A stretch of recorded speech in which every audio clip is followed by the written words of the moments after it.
সবাইকে আমার ইউটিউব চ্যানেলে স্বাগত। আজকে আলোচনা করব ক্যালকাটা ইউনিভার্সিটির সেমিস্টার 6-এ তোমরা বাংলায় যারা স্কিল পেয়ে রেখেছো এসিসি B2 অর্থাৎ ব্যবহারিক বাংলা 2, তোমাদের এই পেপার থেকে আমি এর আগেও সাজেশান দিয়েছি এবং পরীক্ষার আগে শেষ মুহূর্তে তোমাদের একটা ফাইনাল সাজেশান দিচ্ছি। তোমরা একটু আগেই তোমাদের 10 নম্বরের একটা ফাইনাল সাজেশান দিয়েছি, এবার তোমাদেরকে 5 নম্বরের একটা ফাইনাল সাজেশান দিচ্ছি। তোমরা প্রথম থেকে শেষ পর্যন্ত দেখতে থাকো।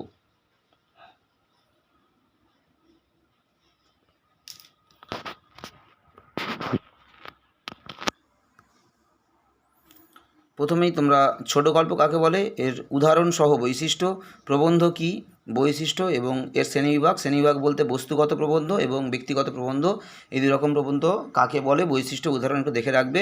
এর মধ্যে বস্তুগতটা এবছর 5 নম্বরের জন্য ইম্পর্টেন্ট। এরপরে তোমরা যে প্রশ্নগুলো পড়বে তোমরা ভালো করে দেখো। গল্পের নামকরণের ক্ষেত্রে কোন কোন বিষয় গুরুত্ব দেওয়া হয়, প্রবন্ধের উপসংহার কীভাবে লিখতে হয় এবং একটা চিহ্ন দেওয়া রয়েছে দেখো, বিসর্গ এবং কোলন, প্রথমটা কোলন তারপরে বিসর্গ, এর মধ্যে পার্থক্য কী। বিদেশি শব্দের বানানবিধির ক্ষেত্রে পশ্চিমবঙ্গ বাংলা একাডেমির নির্দেশ। এই প্রশ্নটা ঘুরিয়ে নানা রকমভাবে আসতে পারে, তোমরা একটু বুদ্ধি করে লিখবে। একই রকম প্রশ্ন ঘুরে অন্যভাবে ঘুরিয়েও আসতে পারে।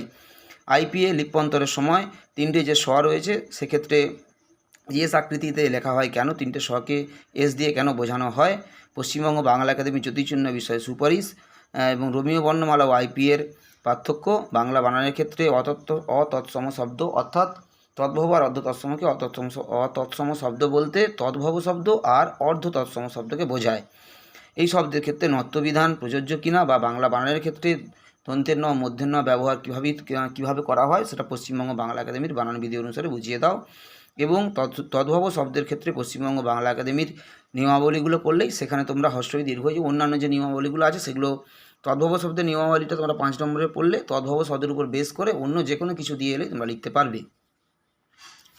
এরপরে যে প্রশ্ন আর কয়েকটা নতুন দিলাম প্রশ্ন, এটা আগের সাজেশানে ছিল না। সামাজিক গল্পের বৈশিষ্ট্য, এটা 4 নম্বর সেমিস্টার এসেছে 2022 সালে, একটু দেখে রাখবে। বাংলা বানানের ক্ষেত্রে যুক্তাক্ষর সমস্যা কিংবা উচ্চারণ সমস্যা, এগুলো একটু দেখে রাখবে, 2021 সালে এসেছিলো। আইপিএর মূলনীতি, এটা বিগত 2 বছর পর এসছে, তাই এই বছর একটু কম ইম্পর্টেন্ট রয়েছে, তাও তোমাদের যেহেতু পরপর 2 বছর এসেছে, এবছর আসবে না কোথাও বলা যায় না, তাই দেখে রাখতে হবে। দুটো মূলনীতি রয়েছে, আমি আপলোড করে দিয়েছি, দেখে নিও। আইপিএতে জফলাযুক্ত যুক্তধ্বনির লিপ্যন্তর পদ্ধতি এবং বাংলা বানানের ক্ষেত্রে রাজশেখর বসুর অবদান, এই প্রশ্নগুলো তোমরা একটু ভালো করে 5 নম্বরের জন্য প্র্যাকটিস করে যাবে। তোমাদের পরীক্ষার জন্য অনেক শুভেচ্ছা ও শুভকামনা রইল। সবাইকে নমস্কার।